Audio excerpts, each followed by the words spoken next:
I love it. I love it. Wow. I love it. Look at this. This is the greatest thing I've ever seen. Hey, I'm not surprised. Hey, what's up my homies, man? What's poppin'? Hope you guys are doing well, doing blessed, having a good day, having a good week, man. This one's gonna be Max Holloway taking on Yair Rodriguez, or as Chael Sonnen would like to say, Yair. Yair is a video game character. Hey guys, I'm excited, man, because UFC 267 was a great card and a great card of betting. UFC 268 was a great card and an even better card for betting. Hey, it's a full clean sweep on UFC 268, and you know that gives me a lot of happiness, man, because a lot of people buy my Patreon. You know, they believe in my work, and when I can deliver that 100% success rate, it gives me happiness. So yeah guys, we're going back to back to back. This is going to be another profitable card, I can feel it. We're going to break this one down, we're going to make the right picks, make the right bets. Hey my homies, as always, make sure you smash that like button. Alright, let's go. Alright my homies, so starting off this card, we've got Marc Diakese taking on Rafael Alves, and this is a really decent matchup, to be honest. Man, my first UFC event, I actually spoke about it on the last breakdown. My first UFC event was 2017 at the O2 Arena in London. I didn't know who like Marlon Vera was back then. I didn't know who Marc Diakese was. I was a complete casual. But Marc Diakese was fighting Teemu Packalén, right? And it's one of the best knockouts you've ever seen. And I was like the first row, you know, and that knockout was just insane. But that's a while ago, you know. He's had a lot of fights since then. Had a close fight with Daukaus, where the grappling was maybe why he lost. Then he got choked out against Dan Hooker. He was kept on the back foot against Nasrat. I was at that fight too, that was live in Germany. I was also at Marc's fight against Joe Duffy, which was in London again. Man, a lot of people felt that Joe Duffy would out-grapple Marc Diakese, but actually Marc was the one getting takedowns against Joe Duffy. Against Lando Venata, the takedowns looked pretty good. Now, he couldn't get the takedown against Rafael Fiziev. And to be honest, man, it didn't play out too well. You know, Rafael Fiziev, really nasty Muay Thai. So you're looking at this matchup against Rafael Alves. 0 wins, 1 loss inside the UFC. You know, debuted against Damir Ismagulov. Now, the matchup against Damir is a way more difficult matchup than a guy like Marc Diakese. So yeah guys, looking at this matchup, I think it's a pretty good fight. I believe Rafael Alves may slow down, but Marc Diakese might not get the takedown. And to be honest, man, Alves has pretty good jiu-jitsu, so you probably don't want to take him down. Alves has more power, whereas Marc Diakese may have more output, better technique. It's just a really good matchup. I think it's a close pick'em, to be honest. Man, I sided against Jai Herbert a couple weeks ago, and I'm going to side against the English fighter again. I'm going to take Rafael Alves. I think he's just more powerful. So if the fight's close, you know, it might be scored on who's landing the bigger shots. And I think that might be the Brazilian. My numbers though, I'm going to keep them quite close because like I said, this one is a pick'em. It's a good matchup. I'm going to put Rafael Alves around -130. But what do the bookies have? The bookies have Marc Diakese, the Bone Crusher, -150. Alves returning +120. Like I said, man, it is a pick'em, but the current odds basically imply Marc Diakese would win this fight 60% of the time, so 6 times out of 10. I would say it's closer to even. You know, good matchup. I'm going to side with the Brazilian on this one. Alright guys, moving into Cynthia Calvillo taking on Andrea Lee. Alright, so starting with Cynthia Calvillo. Cynthia is primarily a jiu-jitsu player. You know, she wants to fight on the mat. She wants to use her jiu-jitsu. You kind of look at what Jessica Andrade done to her in her last fight. You know, Cynthia isn't a striker, and you see that. You know, when I think of the striking of Cynthia Calvillo, it's kind of like low kicks, trying to use the boxing on the back foot. You know, her striking isn't great. So she kind of fights on the back foot most of the time if the fight is kept striking. Like I said, Cynthia Calvillo, Jiu-Jitsu. She wants to fight on the mat. Now the opponent, Andrea Lee. This girl's pretty good. You know, her karate's good, her Muay Thai, her boxing, her Jiu-Jitsu. If you look at individually every part of Lee's game, it's good. You know, you look at the boxing, you like what you see. You look at the clinch work, you like what you see. You know, you look at her Jiu-Jitsu against the lesser Shevchenko, right? When you look at this skill set of Lee, it's good. But she kind of struggles to put it all together. If you guys said to me, you know, which fights did she struggle to put it together? You look at the Calderwood decision, a close fight where it didn't need to be that close. You look at the decision against Lauren Murphy. I think that decision was wrong. But again, it didn't need to be that close. Against Roxanne Modafferi, to be honest, it wasn't even close. She just got took down, you know? You know, if Roxanne Modafferi can take you to the mat, Cynthia Calvillo may look at that and think, you know, I've got a chance here. Man, I've never picked against Lee in the UFC. I've taken her every single fight. I really believe in her skill set. You know, her skill set's good.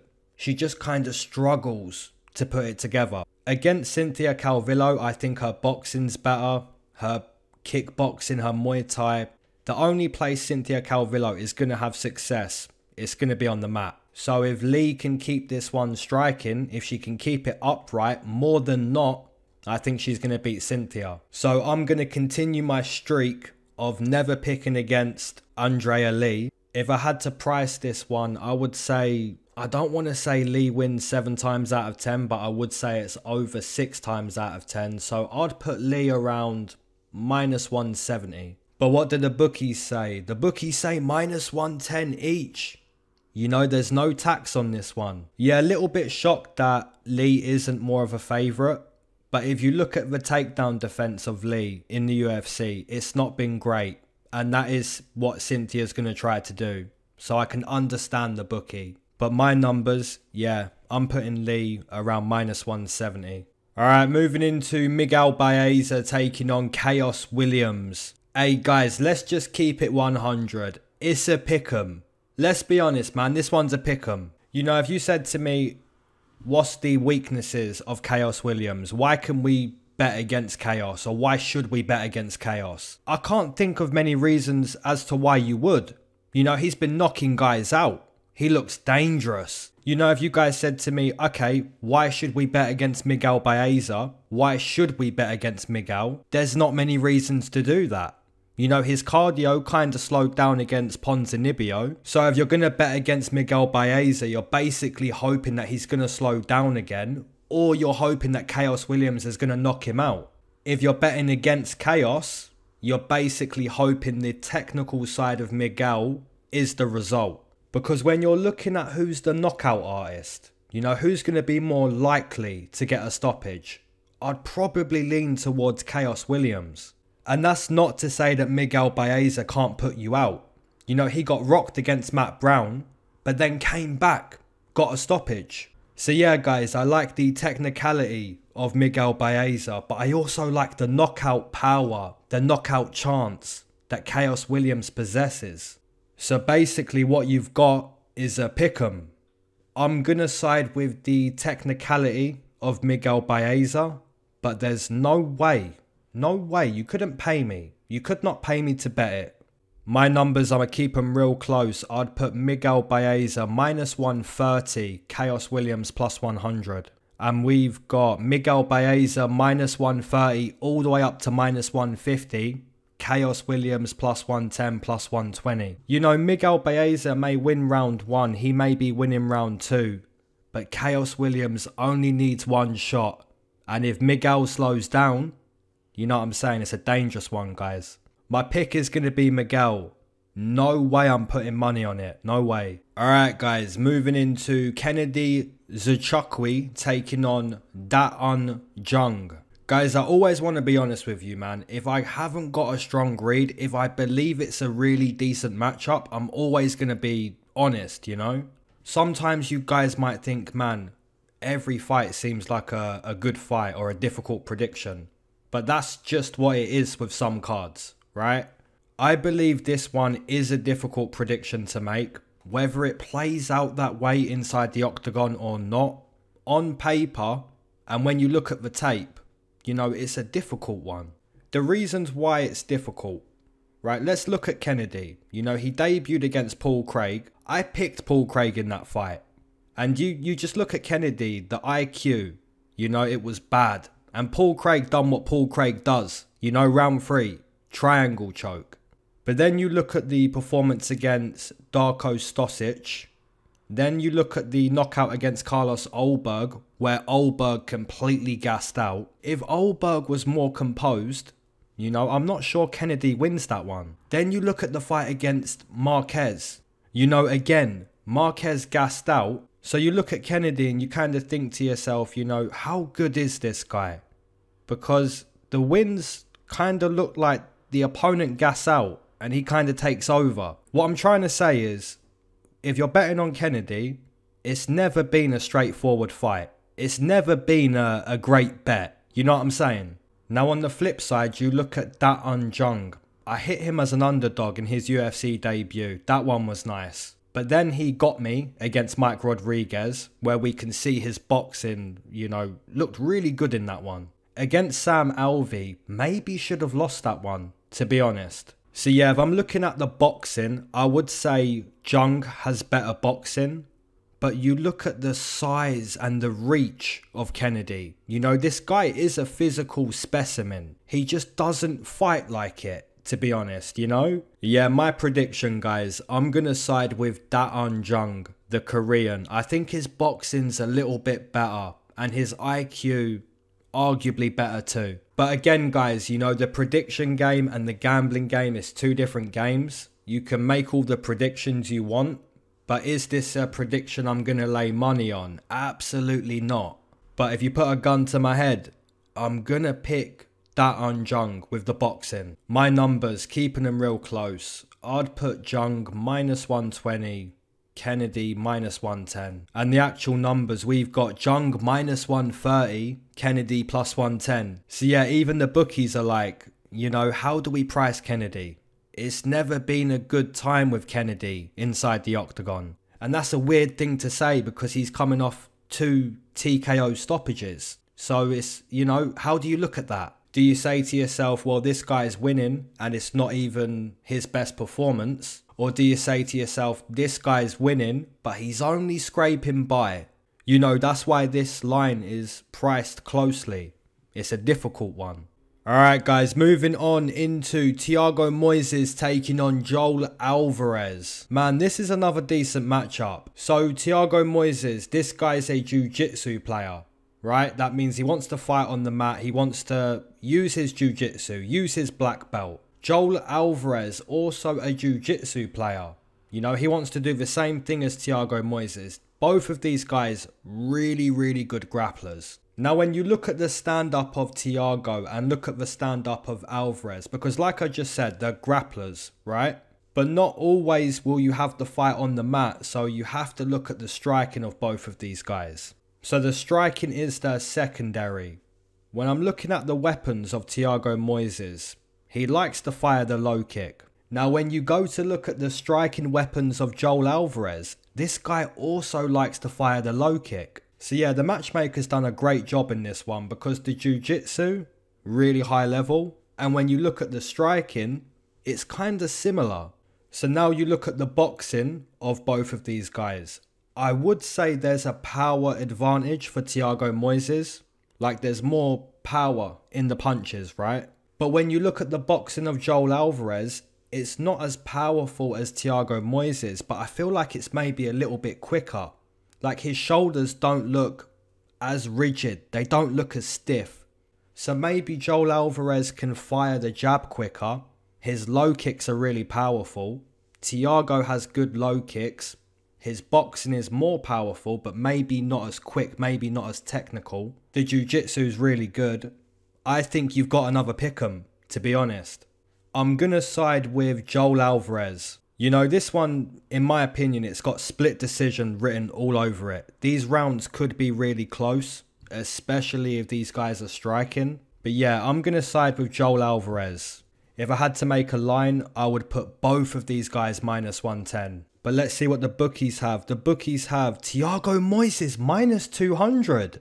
Wow, so the bookies, you know, they're looking at Thiago, thinking, you know, this guy's fought Benil Dariush, Alexander Hernandez, Islam Makhachev. They're putting some respect on Thiago Moises. But yeah, Joel Alvarez, he's a good player. You know, he's a good fighter. You know, I don't think Thiago Moises is a bad prediction.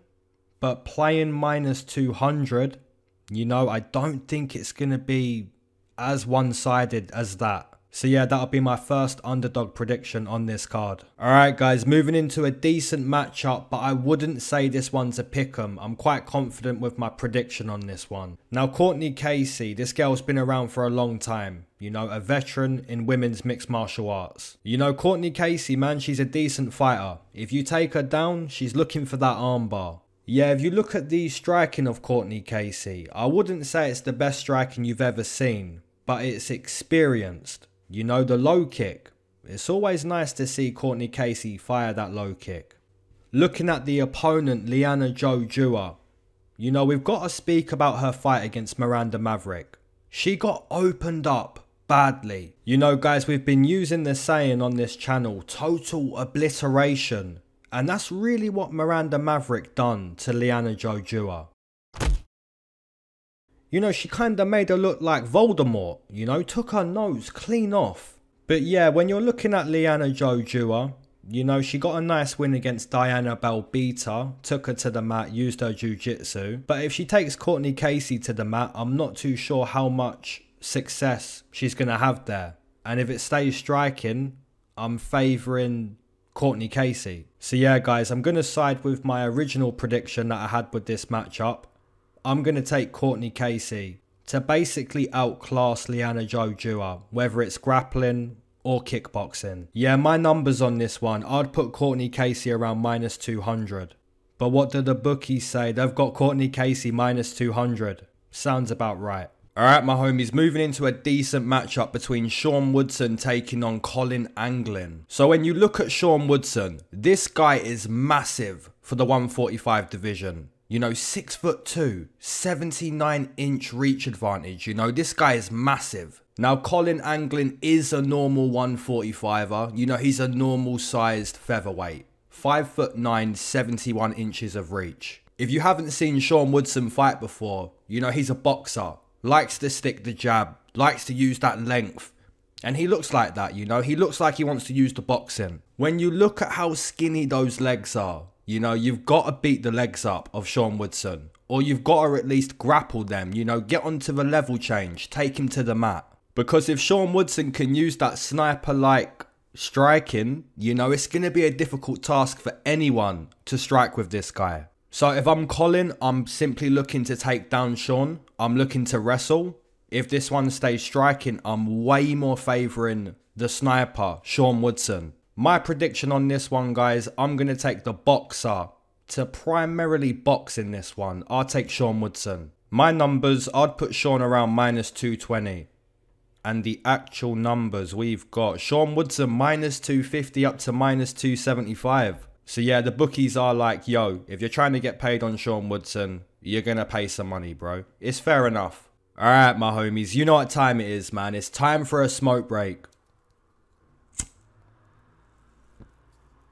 If you waited to smoke with me, amen. If you've been smoking this whole time, double amen. If you're not a smoker, but you enjoy the smoke breaks, that's a triple amen, gang. Let's go. Hey, I hope you guys are doing well, doing blessed. Having a good day, having a good week, man. Let's go. Hey, I'm going back to back to back. Yeah, guys, UFC 267 was good, 268 was good, but this card here, this is going to be another good one, you know? This is a pay-per-view in my eyes. You know what I'm saying? Alright guys, this is my Instagram, UFC Lay. This is my Patreon where I'm going to be posting all of my bets. And that's the only place you can find my bets too.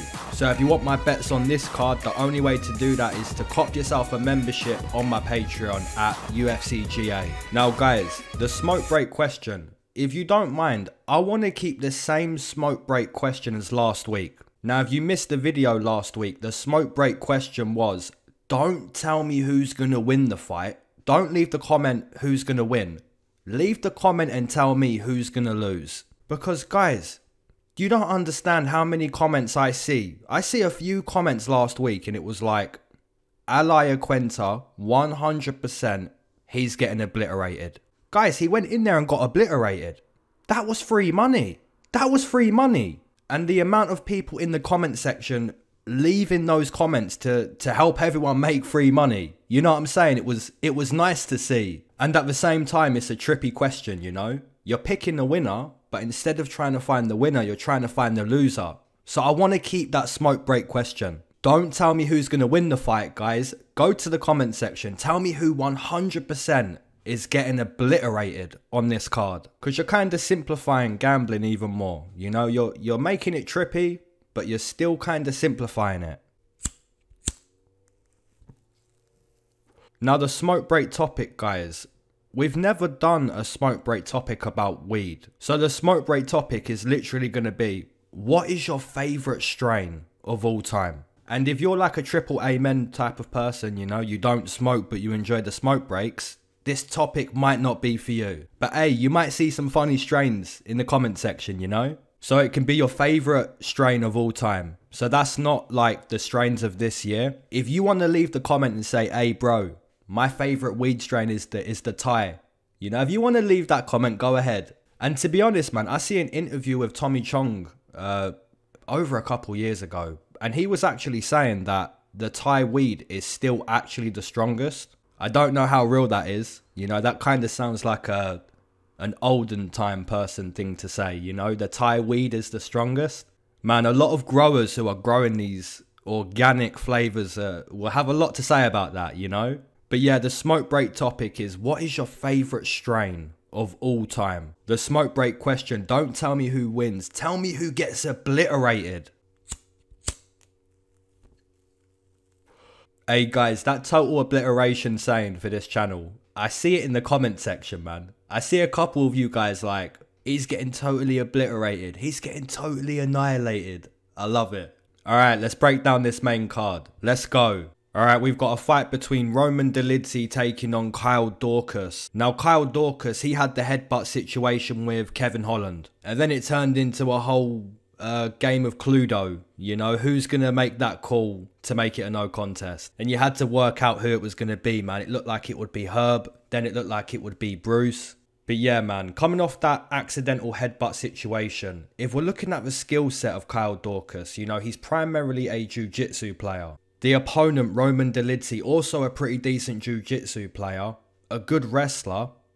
You know, this one's a decent matchup. When I'm thinking about who's going to be more dominant in that grappling position, like who's going to be physically stronger, I lean towards Roman Dolidze. Kyle Daukaus was kind of showing us that he's a pretty strong guy against Kevin Holland, like up against the fence. But if you're trying to grapple Roman Dolidze against the fence, might be more difficult. I would say the technically better striker is Kyle Daukaus, but I kind of think that Roman Dolidze has way more power. So if it's on the feet, I can see Roman Dolidze kind of keeping Kyle Daukaus on the outside. My prediction, guys, I'm going to side with Georgia to get a win in this one. I think Roman Dolidze's bigger than Kevin Holland, more powerful, and the grappling arguably better too. And that's not to discredit Kevin Holland, because he is a black belt on the mat. But when I'm talking about Roman Dolidze a better grappler than Kevin Holland, I think it's like in the wrestling transitions. So instead of ending up on the bottom, you're ending up on top.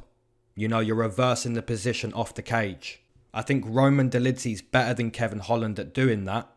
And that's why I'm going to side with him against Kyle Daukaus. Out of 10 times, it's a good fight, so I'd say Roman Dolidze maybe wins 6 times out of 10. He does seem to slow down as the fight goes, so maybe that's a concern. And the actual numbers, what we got. We've got Roman Dolidze plus 200. Am I missing something? Man, I think that line is way off. You know, we had the Georgian guy who was a favourite against Jonathan Martinez recently, which was insane. But now you've got a Georgian plus 200. Yeah, I'm liking Roman Dolidze in this spot. Alright guys, we've got a fight between Song Yadong or Yadong Song taking on Julio Arce. Arguably the best matchup on this card, without a doubt. You know, Song Yadong, right? If you guys know this fighter, he's been 22 years old for 10 years.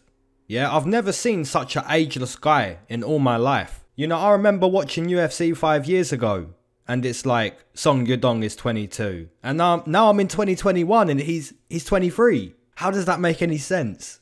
Does anyone else feel like that? Song Yadong has been 22, 23 for like 10 years.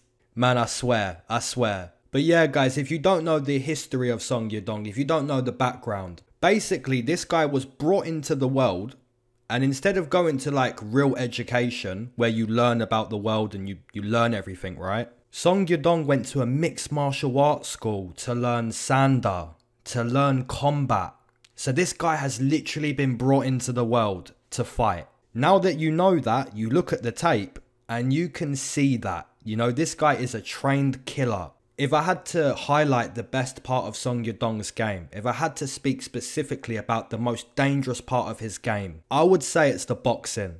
You know, the speed of that boxing, super dangerous. Now, Julio Arce has a similar record, 17 wins, 4 losses. This guy's really, really good too. I wouldn't say he's technically as good as Song Yadong, but when you look at Julio Arce, the Muay Thai, you know, this guy's really good, man. You know, you're looking at some of his wins, a stoppage against Daniel Tamer, against Julian Erosa, against Andre Yule. All 3 of these wins are stoppages. Like I said, guys, this is arguably the best fight on this card, but I'm quite confident.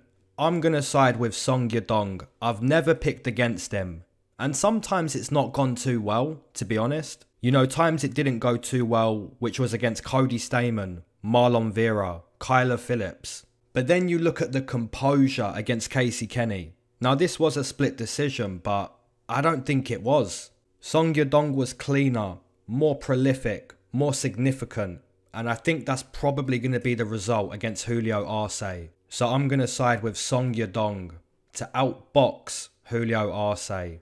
Potentially TKO, if not a decision. My numbers on this one, I'd put Song at least a -200. But what do the bookies have? The bookies have Song Yadong -150, -160. So the bookies are like, yo, Song should be a favourite. But when you look at the performance against Kyler Phillips, Cody Stamann and Marlon Vera, we're not going to price Song Yadong too highly here. We're going to give Julio Arce some respect. And to that I say, you know, fair play. This is a really good matchup. But my prediction is going to be the Chinese fighter. Alright, we've got a fight between Felicia Spencer taking on Leah Letson. Now guys, I'm just going to keep it real straight off the bat. If Spencer loses this matchup, I would be extremely surprised. You know, you look at her UFC career. You know, debuted against Megan Anderson, which was a nice upset win. And in that debut, she basically said to us, look, I'm a jiu-jitsu player and I'm pretty good if I can grapple you. Now against Chris Cyborg, she couldn't get the grappling going, which she kind of showed us then, look, I'm pretty one-dimensional. I'm all about the grappling. My striking's not that good. She did show us that she's tough. You know, she can take the punches from Chris Cyborg, but delivering her own punches, you know, she's a grappler. Then she fights a girl named Zara, where again, she shows us, look, if we go to the mat, I'm going to win the fight. Then you look at her fights against Amanda Nunes and Norma Dumont, where she was made to strike again, and she lost those fights. Now, if she's made to strike with Leah Letson, I think she can actually win this one. You know, if Felicia's not on the mat, she can maybe win this one when it comes to striking. And if you're going to look at the grappling, look at the wrestling, the jiu-jitsu, I think all of that points to Felicia Spencer too. So yeah guys, I'd be quite shocked if Felicia Spencer didn't win this one. That's going to be my prediction. If Leah Letson is going to win, I think it's got to be like a Hail Mary. Or maybe she's got to prove that she is the better wrestler. She is the better grappler, which I don't think she is. So yeah, I'm siding with Felicia. My numbers, I'd put Felicia at least a -250. And you've got Felicia Spencer -300, -350. So yeah, man, the bookies know. They know about Felicia in this spot. And if you want to make some money on her line, if you're that confident she's going to win, you've got to lay over -300. Alright, my homies, co-main event, we've got Ben Rothwell taking on Rogerio de Lima. Now, Ben Rothwell, if you've been trying to gamble on this guy, maybe it's been really, really good for you or really, really bad. I want to mention something about Ben. You know, he wins as an underdog a lot and he loses as a favourite a lot. It's almost like the bookies have this unspoken agreement with Ben Rothwell, that he's always going to deliver a shock. You know, he was plus 300 against Alistair Overeem, he won. He was plus against Matt Mitrione, he won. He was plus against Josh Barnett, he won. He was minus against JDS, he lost. He was minus against Blagoy Ivanov, he lost. He was minus against Andrei Arlovsky, he lost. He was a favourite against Stefan Struve, but he was losing that whole fight until he lands those illegal shots. Underdog against OSP, wins. Favourite against Marcin Tybura, loses. You know, Ben Rothwell, if you've been trying to bet on this guy, it's been a difficult time, you know. Now the opponent, Marcus Rogerio de Lima, this guy's pretty powerful. You know, the low kicks, super powerful. But there's a pattern with Marcus Rogerio de Lima too. Guys, check this out. Loss, win, loss, win, loss, win, loss, win, loss, win. You know, and that's been the case with Rogerio de Lima for the last 6 years. So are you going to bet on Ben Rothwell to cause a shock again? To lose a fight that he probably should win?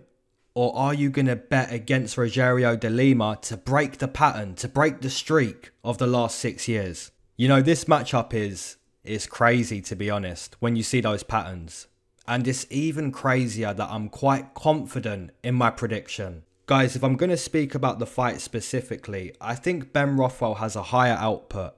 He's better in the clinch. He may even potentially take down Marcus Rogerio. The one thing about Lima is his mentality. You know, he kind of quits in there.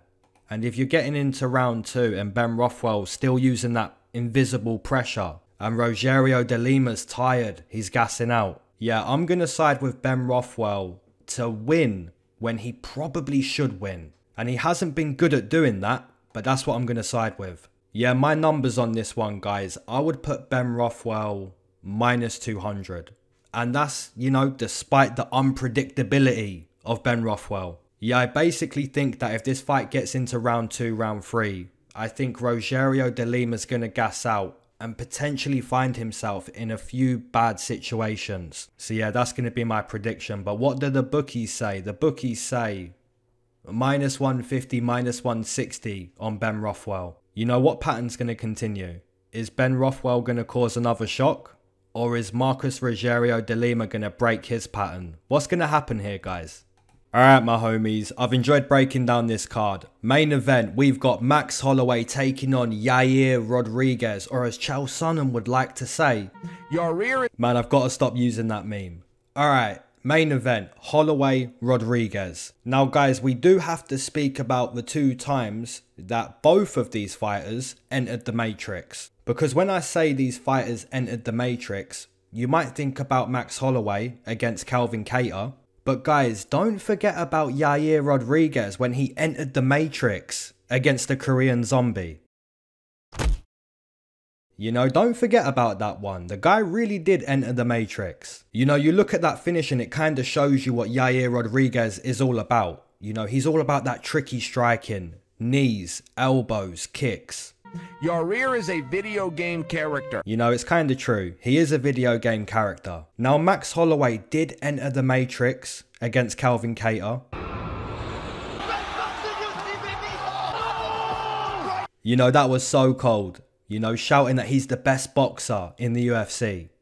Kind of hard to disagree when he's making it look like that. You know what I'm saying? And then you realise that Calvin Kattar is arguably one of the best boxers at the 145 division too. And Max Holloway's doing that to Calvin Kattar. My goodness. The freshman came to play. You know, you kind of ask yourself, just how good is Max Holloway?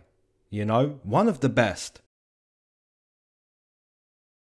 So if you're looking at who the better boxer is between Yair Rodriguez and Max Holloway, I think without a doubt, the answer is Max Holloway. But guys, if you're looking at who the better kicker is, who's the better kicker in this matchup? Without a doubt, Yair Rodriguez. Has Max Holloway struggled with any low kicks in his UFC career? He did against Volkanovski. You know, Volkanovski did land those low kicks in both of those fights. But here's the difference between Yair Rodriguez and Volkanovski. Volkanovski has wrestling and boxing to go behind those low kicks. Yair Rodriguez doesn't. You know, is Yair Rodriguez going to fake the takedowns? Is Max Holloway going to be scared of the takedowns against Yair? No. Is Max Holloway going to be scared of the boxing of Yair? I mean, he's going to respect him, but he knows he's not a knockout artist. You know, if you guys said to me who's the better kicker between Yair Rodriguez and Volkanovski, I would still say it's Yair Rodriguez. I think he's one of the best kickers at 145 pounds. But you have to have more weapons to go behind it. Because if your only weapon is kicking, if your only weapon is to be tricky, it might not win against the elite competition. Max Holloway entered the Matrix. Yair Rodriguez entered the Matrix too. But I think if Yair doesn't get this one finished in round 1, I think the guy entering the Matrix again is going to be Max Holloway. So if I'm looking at ways that Yair Rodriguez is going to win this fight, he's got to shock the world. He's got to kick Max Holloway in his head in that first round. If he doesn't get the round 1 stoppage, he's basically got to go to the legs of Max Holloway. He's got to badly damage the legs. Like I said, guys, Volkanovski was able to kick the legs of Max Holloway, but he's got more weapons behind it. So Max Holloway's thinking about the wrestling, he's thinking about the boxing, and that's why the low kicks are landing. Whereas Yair Rodriguez isn't as well rounded as the 145 champion. So yeah, ultimately guys, I think after round 1, Max Holloway is going to enter the Matrix with his boxing. Potentially a stoppage or like a 49-46. Yeah, my numbers on this one, guys, out of 10 times, I would say Max Holloway wins 8 times out of 10. And that's maybe being nice too. You know, maybe it's 1 time out of 10 in reality. And it's like a head kick finish from Yair Rodriguez. But yeah, I would put Max Holloway minus 400. And the actual numbers, we've got Max Holloway minus 500, minus 600, even minus 700. So even that minus 700 bookie's like, yo, I'm capping this fight in reality. Yair Rodriguez wins 1 time. Slightly over 1 time out of 10 times. If you're going to be nice to Yair Rodriguez and give him all the respect, you know, it's maybe like 2 times out of 10, which is minus 400 on Max Holloway. So yeah, guys, my prediction is going to be the best boxer in the UFC to outbox the kicker outside of round 1. Alright, my homies, drop down your underdogs, your main event prediction, parlays, all of that good stuff. Hey, my homies, keep your eyes to the sky, never glued to your shoes. Mac Miller. Alright, peace.